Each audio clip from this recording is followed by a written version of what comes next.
So guys, ituturo ko sa inyo kung paano mag-withdraw kay Popo. Ayan, yung may bilog, meron akong 101,353 na P-coins. Ayan, yung may bilog. Sunod natin yung withdraw. Withdraw. Ayan, check lang natin. Hintayin natin kung magkano yung umabot yung 101,353 na P-coins. Ayan na, meron siyang $10.14. Pwede na tayo kasi ang minimum ni Popo is 100,000k na P-coins. Ito na yung aking GCash na gagamitin. GCash kasi ang aking pinasok dyan kay Popo. Ayan, withdraw now natin. Ayan, yung withdraw now. Hintay ulit tayo.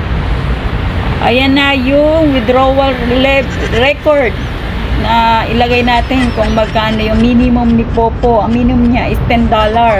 I-submit na natin. Ayan, confirm. Ayan na yung $10. Confirm na natin. Pumasok na. Ayan na, ang check details.